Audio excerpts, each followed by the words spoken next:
Part 3, Chapters 3 and 4 of Oblomov by Ivan Alexandrovich Goncharov. Translated by C.J. Hogarth. Chapter 3.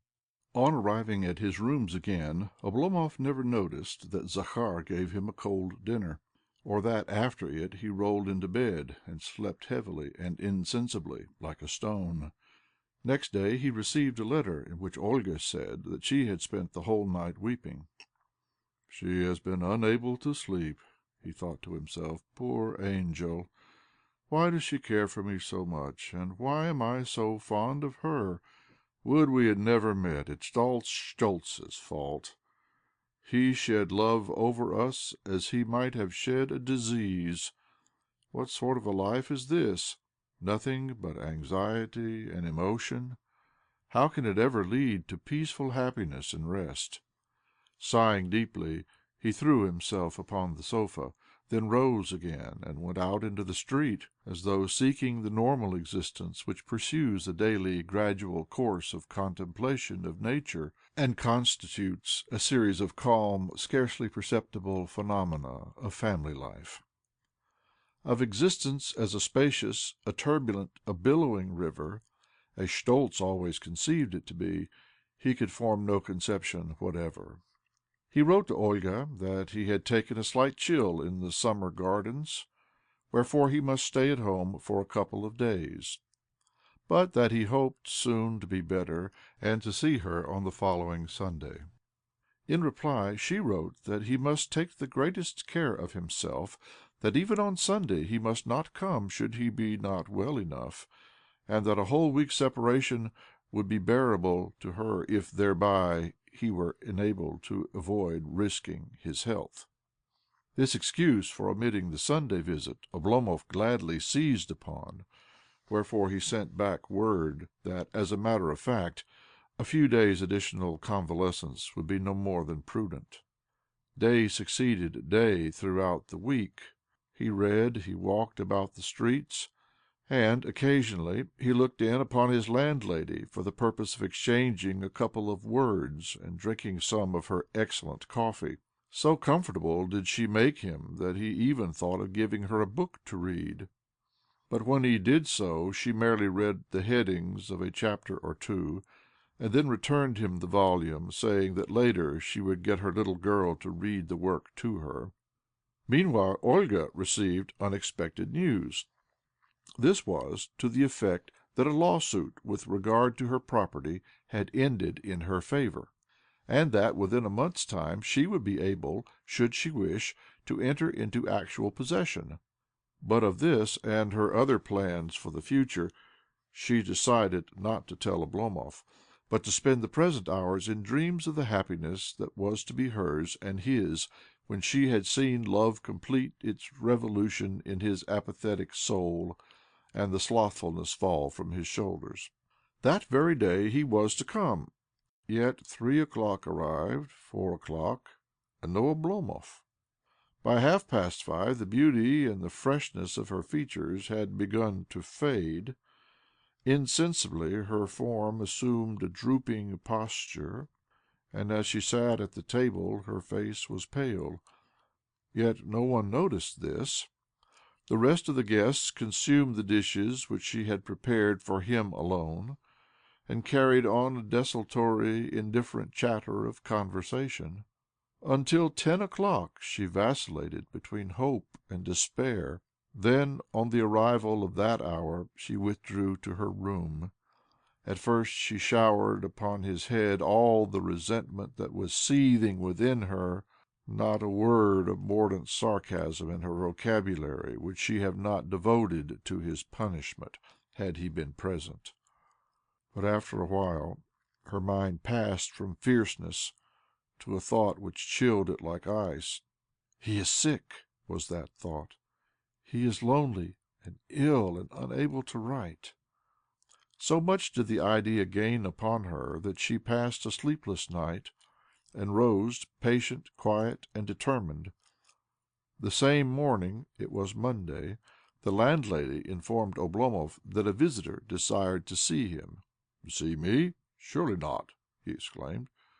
"Where is she?" "Outside. Shall I send her away?" Oblomov was about to assent, when Olga's maid, Katya, entered the room. Oblomov changed countenance. " How come you to be here? " he asked. " My mistress is outside," she replied, " and has sent me in to bid you go to her." There was no help for it, so he went out, and he found Olga alone. " Are you quite well? " she exclaimed. " What has been the matter with you? " With that they entered his study. " I am better now. The sore throat is almost gone," he replied, and as he spoke he touched the part mentioned and coughed slightly. " Then why did you not come last night?" She raked him with a glance so keen that for the moment he found himself tongue-tied. " And why have you taken a step such as this?" he countered. " Surely you know what you are doing? "" Never mind," she retorted impatiently. " I do not believe that you have been ill at all." " No, I have not," he confessed. " You have been deceiving me. Why so? "" I will explain later. Important reasons have kept me away from you for a fortnight." " What are they? "" I am afraid of scandal, of people's tongues." " And not of the fact that possibly I might pass sleepless nights, that possibly I might be so anxious as to be unable to rest?" " You cannot think what is passing within me," he said, pointing to his head and then to his heart. " I am all on edge, all on fire." With that he told her what Zakhar had said to him, and ended with the statement that, like himself, he could not sleep, and that in every glance he saw a question, or a sneer, or a veiled hint at the relations which might be existing between her and himself. " Let us decide to tell my aunt this week," she replied, " and at once this chatter will cease. Had I not known you so well, I should scarcely have been able to understand the fact that you can be afraid of servants' gossip, yet not of making me anxious. Really, I cannot understand you. Listen," presently she went on. " There is more in this than meets the eye. Tell me all that is in your mind. What does it mean?" He looked at her, then kissed her hand and sighed. " What have you been doing during this past week?" she persisted as she glanced around the room. " What a wretched place you have got! The windows are small and the curtains dirty. Where are your other rooms?"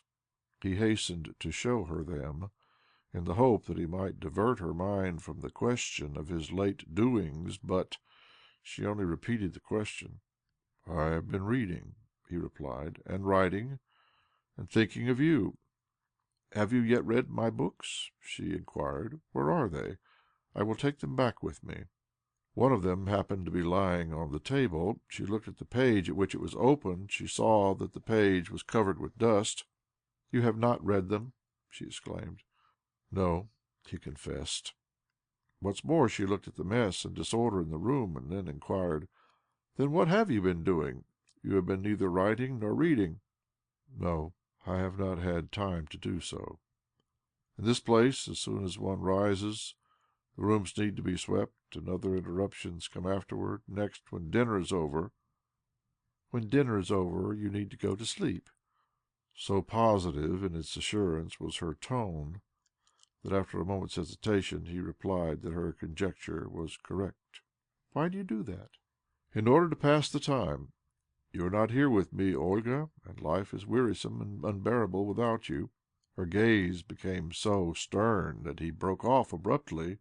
" Listen, Ilya," she said very gravely. " Do you remember saying in the park that at length your life had been fired to a flame, and that you believed me to be the aim, the ideal of your life? "" How should I not remember it, seeing that it has revolutionized my whole existence? Can you see how happy I am? "" No, I do not see it," she replied coldly. " Not only have you deceived me, but also you are letting yourself relapse into your former ways." " Deceived you? I swear to God that, were that so, I would leap into the pit of hell." " Yes, if the pit of hell were just beneath your feet. But were you to put off doing so, even for a day or two, you would straightway change your mind and become nervous about the deed, more especially should Zakhar and the rest begin gossiping on the subject. That is not love." " Ah, you have no idea how these cares and distractions have injured my health," he exclaimed. Ever since I have known you, nothing but anxiety has been my lot. Yet deprivation of you would cause me to die or to go out of my mind. Only through you can I breathe or feel or see. Is it then wonderful that when you are not with me I fall ill? Without you everything is wearisome and distasteful. I feel like a machine. I walk and act without knowing ever what I am doing. Yes, I am like a machine whereof only you are the fuel, the motive power." When she had gone, he trod the floor as on air. How clearly she sees life, he reflected. How unerringly from that book of wisdom is she able to divine her road. Yes, his life and hers had been bound to come together like two rivers, for she, and only she, was his true guide and instructor. The next day there arrived a letter from the lawyer on his estate. He read it through, then let it slip from his fingers to the ground. The gist of the document was that his property was greatly involved, and that, if he wished matters to be set in order, he must hasten to take up his residence on the spot. "Then marriage is not to be thought of for at least another year," he reflected with dismay. "First of all I shall need to complete my plans for the estate, and then to consult an architect, and then—" He broke off with a sigh. Chapter 4. "Are you certain that nothing remains to you of your property? That there is no hope of anything?" asked Olga a few days later. "Yes, I am certain," he replied, then added with a touch of hesitation in his tone, "but perhaps within a year or so." "Within a year or so you may be able to order your life and your affairs? Reflect a moment." He sighed, for he was fighting a battle with himself, and the battle was reflected in his face. "Listen," she went on. "Remember that you and I are no longer children, and that we are not jesting, and that the matter may affect our whole lives. Inquire sternly of your conscience, therefore, and tell me, for I know you as well as trust you, whether you can stand by me your life long, and be to me all that I need. You know me as I know you. Consequently, you understand what it is that I am trying to say. Should you return me a bold, a considered yes, I will cancel a certain decision of mine. I will give you my hand, and together we will go abroad, or to your estate, or to the Viagborg quarter." "Ah, if you knew how much I love you," he began. "I desire no protestations of love, only a brief answer." "Do not torture me, Olga," he cried with weariness in his tone. "Then I am right in what I suppose?" she asked. "Yes, you are right," was the firm but significant reply. There followed a long pause. "Shall I tell you what you would have done had we married?" at length she said. "Day by day you would have relapsed farther and farther into your sloth. And I? You see what I am, that I am not yet grown old, and that I shall never cease to live.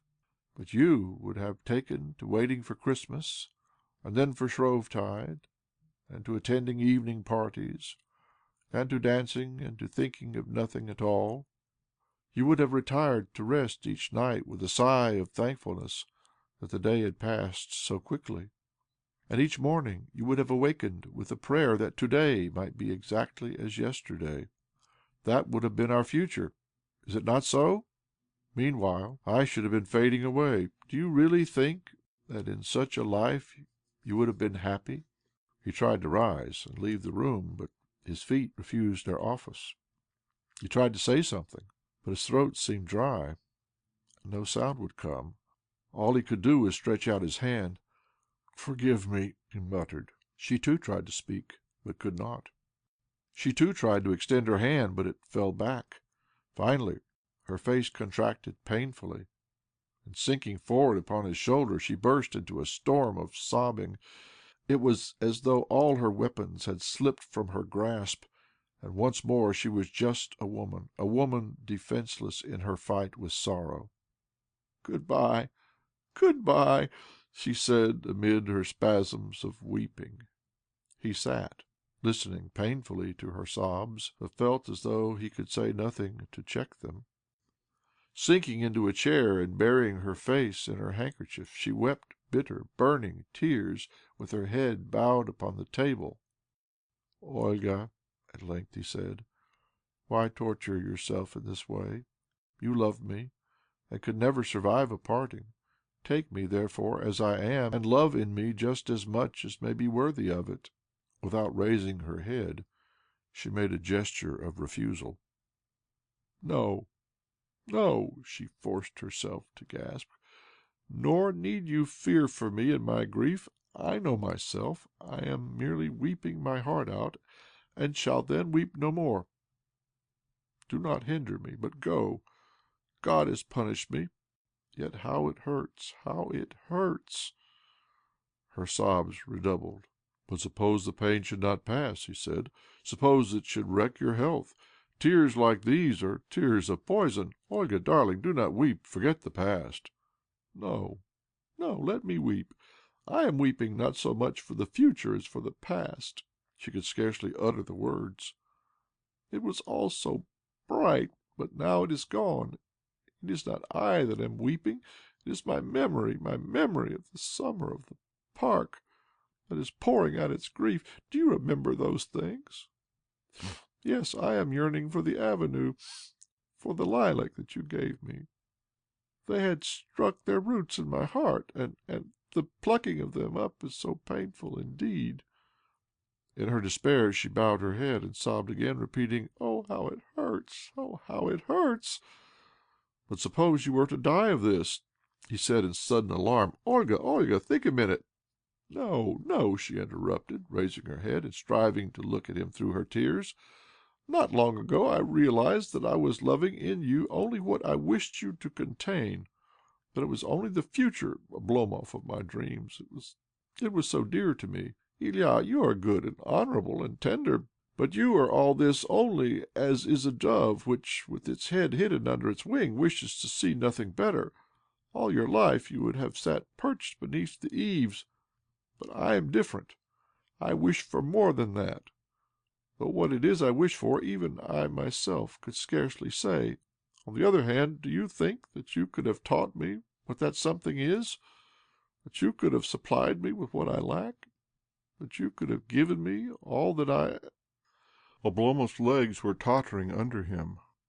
Sinking into a chair, he wiped his hands and forehead with his handkerchief. The words had been harsh. They had stung him to the quick. Somehow, too, they had seared him inwardly, while outwardly they had chilled him as with a breath of frost. No more could he do than smile the sort of pitiful, deprecating smile which may be seen on the face of a beggar who is being rated for his sorry clothing, the sort of smile which says, "I am poor and naked and hungry. Beat me, therefore, beat me." Suddenly Olga realized the sting which her words had contained, and threw herself impetuously upon him. "Forgive me, my friend," she said tenderly and with tears in her voice. "I did not think what I was saying, for I am almost beside myself. Yes, forget all that has happened, and let us be as formerly, yet all remain unchanged." "No," he replied abruptly as he rose to his feet and checked her outburst with a decisive gesture. "All cannot remain unchanged. Nor need you regret that you have told me the truth. I have well deserved it." She burst into a renewed fit of weeping. "Go," she said, twisting her tear-soaked handkerchief in her hands. "I cannot bear this any longer. To me, at least, the past is dear." She covered her face, and the sobs poured forth afresh. "Why has everything thus come to rack and ruin?" she cried. "Who has put a curse upon you, Ilya? Why have you done this? You are clever and kind and good and noble, yet you can wreck our lives in this way. What nameless evil has undone you?" "It has a name," he said almost inaudibly. She looked at him questioningly with tear-filled eyes. "That name," he added, "is the disease of Oblomovka." Turning with bowed head, he departed. Whither he wandered, or what he did, he never afterwards knew. Late at night he returned home. His landlady, hearing his knock, awoke Zakhar, who undressed his master and wrapped him in the old dressing-gown. "How comes that to be here?" asked Oblomov, glancing at the garment. I was given it by the landlady to-day," replied Zakhar. " She has just cleaned and mended it." Sinking into an armchair, Oblomov remained there. All around was growing dim and dreamlike. As he sat there with his head resting on his hand, he neither remarked the dimness nor heard the striking of the hours. All his mind was plunged into a chaos of formless, indefinite thoughts, which, like the clouds in the sky, passed aimlessly, disconnectedly athwart the surface of his brain. Of none of them could he catch the actual substance. His heart felt crushed, and for the moment the life in it was in abeyance. Mechanically he gazed in front of him without even noticing that day was breaking, or that his landlady's dry cough was once more audible, or that the dvornik was beginning to cut firewood in the courtyard, or that the usual clatter in the house had begun again. At length he went to bed and fell into a leaden and uncomfortable sleep. " To-day is Sunday," whispered the kindly voice of the landlady, " and I have baked you a pie. Will you not have some?" He returned no answer, for he was in a high fever. Chapter 4